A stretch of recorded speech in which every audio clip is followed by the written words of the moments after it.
Thanksgiving dinner at my parents' house had always been a test of patience, but this year was proving especially challenging. My brother Derek had been making pointed comments all evening about my mysterious lifestyle and secretive behavior, working himself up to something. I could see it in the way he kept glancing at his phone, that self-satisfied smirk playing at the corners of his mouth. "So, little brother," Derek said, setting down his fork with exaggerated casualness, "I finally figured out what you've been hiding." I looked up from my plate where I'd been focusing intently on my turkey. "Is that so?" "Oh, it absolutely is so," Derek continued, his voice getting louder, drawing the attention of everyone at the table. "Mom, Dad, our sister Rachel and her husband Tom. I've been watching you for the past 2 years. Always dodging questions about where you live, what you do, why you're never available for family events. I decided it was time to get some answers." My hand tightened slightly on my fork, but I kept my voice level.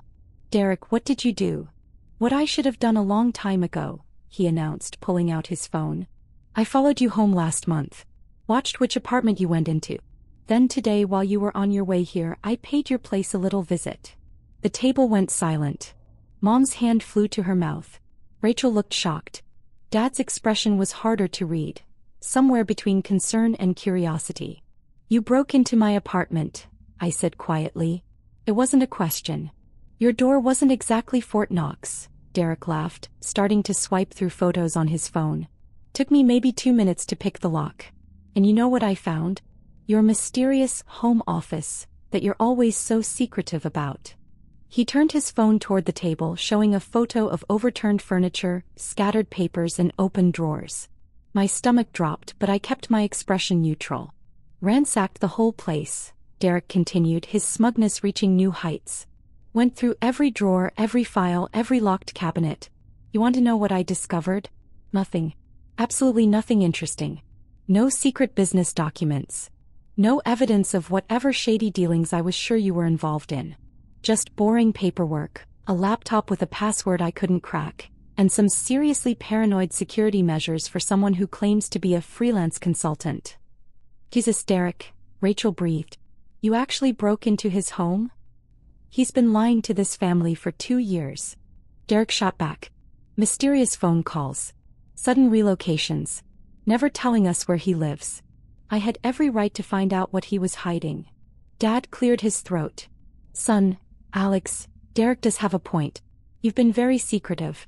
Can you blame him for being curious?" I set down my fork carefully, pulling out my phone. "Excuse me for a moment. I need to make a call." "Oh, here we go," Derek rolled his eyes. "Another mysterious phone call. Let me guess, you need to step outside to take it? Can't let the family hear your conversations." I ignored him, standing up from the table and walking toward the living room while dialing. The phone rang twice before a familiar voice answered. "Deputy Marshal Chin. It's Alex Morrison.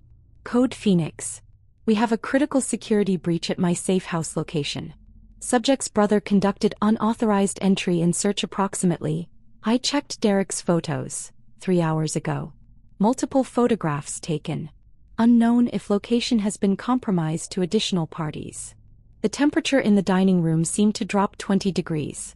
I could hear Derek's smug expression faltering behind me. "Alex, are you in a secure location right now?" Chen's voice was instantly professional, alert. "Negative. I'm at the subject's family residence. The family is present, unaware of the situation. Do not move. Do not leave that location. I'm dispatching a team immediately. What's the address?" I provided my parents' address, acutely aware of the complete silence behind me. "Team is en route. ETA 12 minutes. Alex, I need you to secure all individuals present. Nobody leaves that residence until we arrive. Is that understood?" "Understood." "And Alex, this is bad. This is really, really bad. You know what this means." "I know." I ended the call and turned back to the dining room. 6 faces stared at me with expressions ranging from confusion to dawning horror. Derek's smugness had completely evaporated. "Nobody leaves," I said calmly, returning to my seat. "U.S. Marshals are en route." "U.S. Marshals?" Mom's voice was barely a whisper. "Alex, what's going on?" "What's going on?" I said, my voice still calm but carrying an edge now. "Is that Derek just committed a federal crime. Multiple federal crimes, actually. Breaking and entering into a federal witness protection safe house. Photographing classified security arrangements. Potentially compromising the location and identity of a protected witness. Derek's face had gone from red to white in seconds. Witness protection? You're joking. This is some kind of elaborate prank. I'm not joking, Derek. My name isn't Alex Morrison. It hasn't been for 2 years. I've been in the Federal Witness Protection Program since I testified against the Castellano crime family in a RICO case. That home office you ransacked? That was a federally maintained safe house with documented security protocols. Every drawer you opened, every file you photographed, every lock you picked, all of it was federal property and all of it was monitored. The color drained from Rachel's face. The Castellano family? Aren't they one of the largest organized crime syndicates on the East Coast? Yes, I confirmed. I witnessed a murder 2 years ago. Not just any murder. I witnessed Vincent Castellano personally execute a federal informant. I was working late at my accounting firm, happened to be in the wrong place at the wrong time. I saw everything. My testimony put Vincent and 6 of his associates away for life. Tom spoke for the first time, his voice shaky. Jesus Christ. Alex, or whoever you are, you testified against the mob. My real name is Marcus Webb, I said. I was Marcus Webb. Now I'm Alex Morrison, living in a federally protected safe house, with a completely new identity, because the Castellano family has $1 million contract out on my life. Dad had gone very still, his face ashen. Son, why didn't you tell us? Because that's not how witness protection works, Dad. The whole point is that nobody knows who you really are or where you really are. The marshals made an exception, allowing me limited contact with immediate family, but even that was conditional. You knew I'd relocated for work. You knew I had a new job. That was all you were cleared to know. But we're your family. Mom protested, tears starting to form. We had a right to know you were in danger. No, Mom, you didn't. Because the moment you knew, you became a potential security risk. Every phone call becomes a liability. Every family gathering becomes a tactical concern. The marshals advised complete separation, but I negotiated for limited contact because I didn't want to completely disappear from your lives. Now I'm realizing that might have been a mistake. Derek found his voice again, though it came out strangled. I didn't know. How the hell was I supposed to know? You weren't supposed to break into my home, Derek. You weren't supposed to stalk me, follow me, and conduct an illegal search of my residence. Those are things normal people don't do, federal witness protection or not. You've been so secretive. Derek's voice was rising with panic now. Always dodging questions, never being available, acting like you had something to hide. I thought you were involved in something illegal or having an affair or, I don't know, but not this. So your solution was to commit multiple felonies to satisfy your curiosity, I said flatly. How did you think this was going to end, Derek? What was your best-case scenario? He had no answer. Rachel leaned forward, her voice urgent. Alex, Marcus, whoever you are. What happens now? What are the marshals going to do? At minimum, Derek will be arrested and charged with breaking and entering, tampering with federal property, and potentially compromising a protected witness. Depending on the prosecutor, he could be looking at 5 to 10 years in federal prison. The photographs on his phone will be seized as evidence. His electronics will be forensically examined to determine if he shared the information with anyone else. He's your brother. Mom cried. Surely you can explain that he didn't know, that it was just a misunderstanding. Mom, there's no, just a misunderstanding in federal witness protection. Derek broke into a safe house that's part of an active protection program. Even if he genuinely didn't know what it was, the security breach is real. The marshals have to assume the worst-case scenario, that the location is now compromised, that my identity might be exposed, and that the Castellano family could learn where I've been living. But he wouldn't tell anyone. Dad insisted. Derek, tell them you haven't told anyone about this. Derek's silence was damning. Derek. Rachel's voice was sharp. Derek, who did you tell? I might have mentioned it to a few people, Derek admitted, his voice barely audible. I was excited about finally cracking your secrets. I told Sarah. Your girlfriend who posts everything on social media, I said, my voice cold. And maybe Jake and Chris at the bar last week. But I didn't give them the address or anything specific. I just said I'd figured out where you lived and was going to check it out. I closed my eyes, feeling the full weight of the situation settling over me. Derek, do you understand what you've done? You told multiple people that you'd located your brother who'd mysteriously relocated 2 years ago. You told them you were going to break into his apartment. Then you took photographs and, I'm guessing, shared them with at least some of those people. Derek's continued silence was answer enough. Sarah, Jake, and Chris, I continued. 3 people who now know that Alex Morrison, who lives at a specific apartment complex, is somehow connected to Derek Morrison's mysteriously relocated brother. How long do you think it would take a professional investigator, or a professional hitman, to connect those dots? I didn't mean, Derek started. It doesn't matter what you meant. I snapped, my composure finally cracking slightly. Intent is irrelevant when you've potentially exposed a federal witness to organized crime assassins. The Castellano family has resources, Derek. They have people who monitor social media. They have people who investigate rumors. They have $1 million riding on finding me, and you just gave them a trail of breadcrumbs that leads straight to my location. The sound of vehicles pulling up outside made everyone jump. Through the window I could see 3 black SUVs with government plates. Car doors slammed in rapid succession. That's them, I said, standing up. Nobody move. Let me handle this. The doorbell didn't ring. There was just a sharp, authoritative knock that made it clear this wasn't a request. I opened the door to find Deputy Marshal Chin flanked by 4 other U.S. Marshals, all wearing tactical gear and very serious expressions. Deputy Marshal Chin, I greeted him. Alex. He nodded curtly, then addressed the room beyond me. U.S. Marshals Service. Everyone remain seated with your hands visible. We need to secure this location and question everyone present. The marshals filed in with practiced efficiency. 2 immediately moved to secure the exits. Another began photographing the scene. Chin approached the dining room table where my family sat frozen. Which one of you is Derek Morrison? Chin asked, though his tone suggested he already knew. Derek raised his hand shakily, just like he had when he was a kid being called on by a teacher. That's me. Mr. Morrison, I need to see your phone. Now. Derek handed it over without protest. Chin scrolled through the photos, his expression darkening with each swipe. You took 43 photographs of a federal safe house. You posted 6 of them to your Facebook account with the caption, "Finally found out what my secretive brother has been hiding." Those posts have been shared 17 times and have over 100 comments. Oh my God, Rachel whispered. Chin looked at Derek with an expression that somehow managed to be both furious and weary. Mr. Morrison, do you have any idea what you've done? I didn't know it was a safe house, Derek said, his voice cracking. I thought he was just being paranoid or hiding something. I didn't know about the witness protection thing. I didn't know about the mob. I just wanted to know why my brother was being so secretive. Your wants and your ignorance don't change the facts, Chin said coldly. You committed breaking and entering.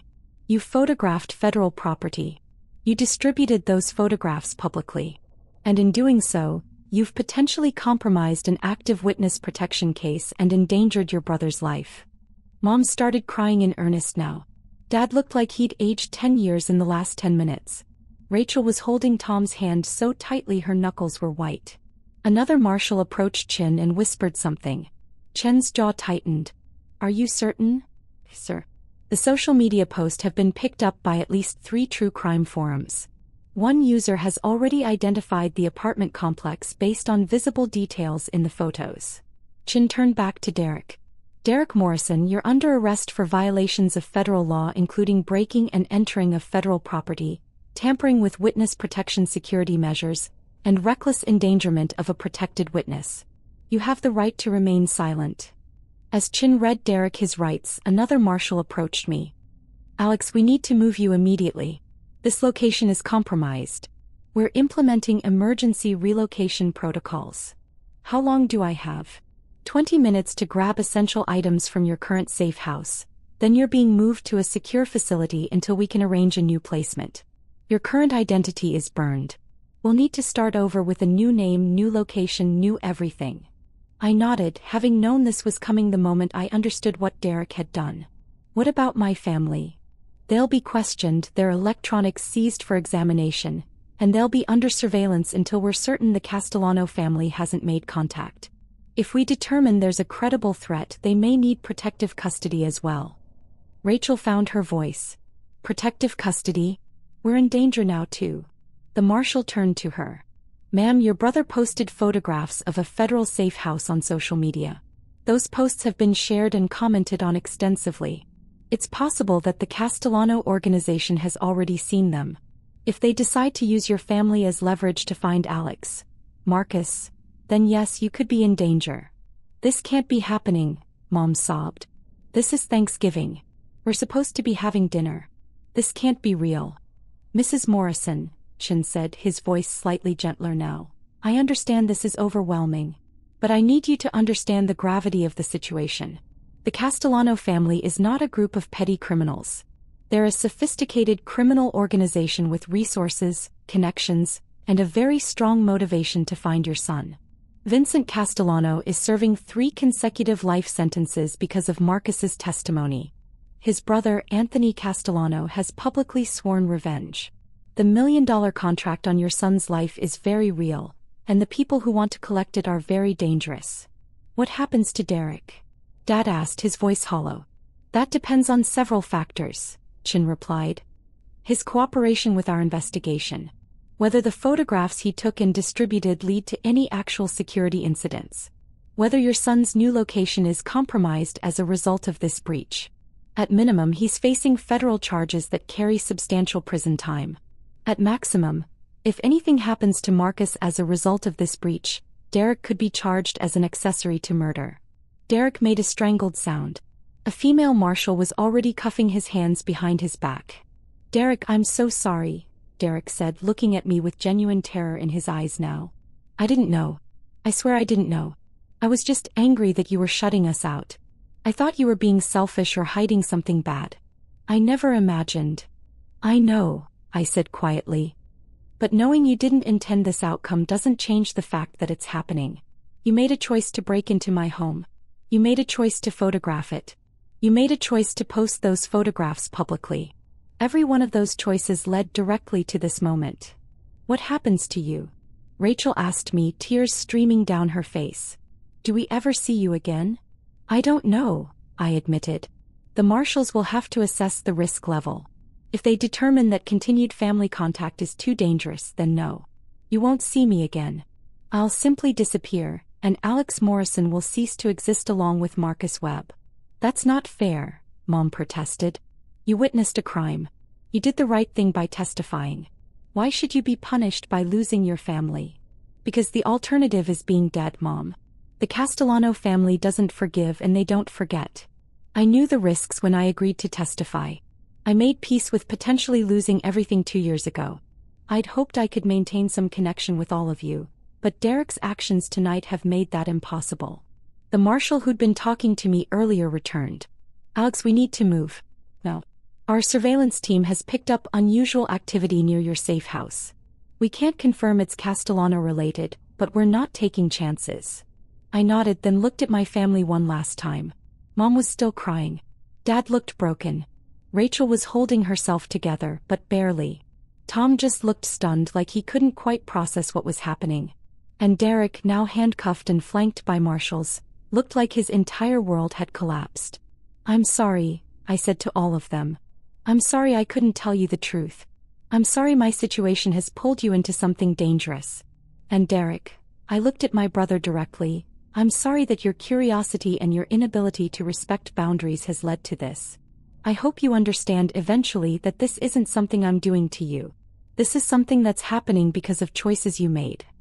Please, Derek whispered. Please don't let them take me. I'm your brother. You were my brother when you decided to break into my home, I said, my voice steady despite the pain in my chest. You were my brother when you posted those photographs online. You were my brother when you told multiple people about your plans. Being my brother didn't stop you from doing any of those things. It doesn't erase the consequences now. Chin gestured to the marshals holding Derek. Get him out of here. Take him to the field office for processing. I'll be there shortly to conduct a full interview. As they led Derek out, he twisted to look back at me one more time. I'm sorry. I'm so sorry. I didn't respond. What was there to say? After Derek was gone, Chin addressed my parents and Rachel. All of you will need to come to our field office to provide statements. Your phones, computers, and any other electronic devices will be seized for examination. You'll be asked to provide detailed information about everyone Derek might have told about this situation. Do you understand? They nodded numbly. We'll also be placing surveillance on your homes and monitoring your communications for the next several weeks at minimum. If anyone contacts you asking about Alex Morrison or Marcus Webb, you report it immediately. If anyone you don't know starts showing unusual interest in your family, you report it immediately. If you notice anything suspicious, anything at all, you report it immediately. Your lives may depend on it. Deputy Marshal Chin, Rachel said, her voice shaking, is my family really in danger? Is this really as serious as you're making it sound? Chin looked at her with an expression that was almost sympathetic. Ma'am, I've been with the Marshal's Service for 15 years. I've worked witness protection cases that whole time. The Castellano family is one of the most dangerous organizations we deal with. They've killed federal witnesses before. They've killed witnesses' family members before. They've killed people who were even tangentially connected to cases against them. So yes, this is really as serious as I'm making it sound. Maybe more serious. He turned to me. Alex, we need to go. Your escort is ready. I looked at my family one last time. I love you all. I'm sorry it ended like this. Take care of each other. Mom stood up, moving toward me, but a marshal gently intercepted her. Ma'am, please. We need to move the witness immediately. Please, Mom begged, looking at me. Please be safe. Please don't disappear forever. You're my son. I can't lose you. I'll be as safe as the marshals can keep me, I said. But Mom, you need to prepare yourself for the possibility that you might not see me again. Derek didn't just compromise my location, he compromised everything. My entire identity might need to be buried and rebuilt from scratch. Chin put a hand on my shoulder. Time to go. I followed him out to one of the SUVs, flanked by armed marshals. As we drove away, I looked back at my parents' house, watching my mother collapse into my father's arms on the front lawn, Rachel and Tom standing helplessly beside them. In the SUV, Chin handed me a tablet. We need to start documentation of everything you remember about the safe house setup, your routines, anyone who might have seen you regularly. We're also going to need a complete list of everything Derek had access to. He photographed everything, I said. Every room. Every drawer he opened. All the security measures I'd installed. We know. We've already started analyzing the photos. The good news is that most of the security measures aren't visible in the images. He didn't know what to look for. The bad news is that the layout is clear, and anyone with experience could use that information to plan an approach. What are the chances that the Castellano family has already seen the photos? Chin hesitated. We're operating on the assumption they have. It's been 3 hours since Derek posted them. That's more than enough time for the information to reach interested parties. So my safe house is completely compromised. Not just your safe house, Alex. Your entire identity in that city is compromised. Every place you regularly visited, every person you interacted with, every routine you followed, all of it has to be considered burned. We're starting over from scratch. I nodded, feeling the weight of what that meant. 2 years of building a life, creating an identity, establishing routines. All of it gone in a single afternoon because my brother couldn't respect boundaries. What happens to Derek? I asked. That's up to the federal prosecutor, Chin replied. But between you and me, he's looking at serious time. Breaking and entering of federal property alone is 5 years. Add the witness protection violations, the security breach, the social media distribution, he could be facing 10 to 15 years, easy. If anything happens to you as a result of this breach, those charges escalate significantly. He didn't know what he was doing. Doesn't matter.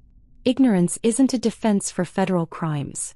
He made a conscious choice to break into your home. He made a conscious choice to photograph everything. He made a conscious choice to post those photographs publicly. Every single one of those choices was illegal, witness protection or not. The fact that his illegal actions compromised a federal witness just makes it exponentially worse. We drove in silence for several minutes before Chin spoke again. For what it's worth, Alex, I'm sorry. I know you negotiated hard to maintain family contact. I know how much it meant to you. This is a worst-case scenario. It is what it is, I said. I knew the risks. I just didn't expect the threat to come from my own brother. Family is often the weakest link in witness protection, Chin said. Not because they're malicious but because they don't understand the stakes. They think they have a right to information, a right to know where you are and what you're doing. They don't grasp that those rights can get you killed. My phone buzzed. The encrypted phone the marshals had provided. A message from the relocation team. Apartment clear. Packed essentials. Ready for transport to temporary facility. That's that then, I said. Alex Morrison is officially dead. We'll create a new identity for you, Chin assured me. New name, new location, new background. We'll do everything we can to keep you safe. I know you will. You've been good to me, Chin. I appreciate it. Just doing my job, he said, but there was something almost warm in his voice. Though I have to admit you're one of the better witnesses I've worked with. Most people in your situation would be falling apart right now. You're handling this with remarkable composure. Falling apart won't change anything, I said. My brother made his choices. I made mine when I agreed to testify. Now we both live with the consequences. As we drove toward the secure facility where I'd spend the next few weeks while the marshals arranged my new life, I thought about Thanksgiving dinner. The turkey that never got eaten. The family gathering that ended in handcuffs and tears. The brother who'd thought he was uncovering secrets and instead destroyed lives. Derek had wanted to know what I was hiding. Now he knew. And that knowledge had cost him his freedom, endangered our family, and erased whatever relationship we might have salvaged. I wondered if, years from now when he was released from federal prison, he'd think it was worth it. If his curiosity had been satisfied. If he'd learned anything from the experience. But mostly I wondered if I'd ever see any of them again. My mother's tears. My father's broken expression. Rachel's fear. Tom's shock. Those images would be the last memories I had of my family as Marcus Webb. Tomorrow I'd wake up with a new name in a new place with a new life. And Derek would wake up in a federal holding cell facing a decade or more in prison. All because he couldn't respect a locked door. The consequences of Thanksgiving 2024 would echo through our family for years to come. But at least I'd still be alive to remember them. That was more than Vincent Castellano's informant could say.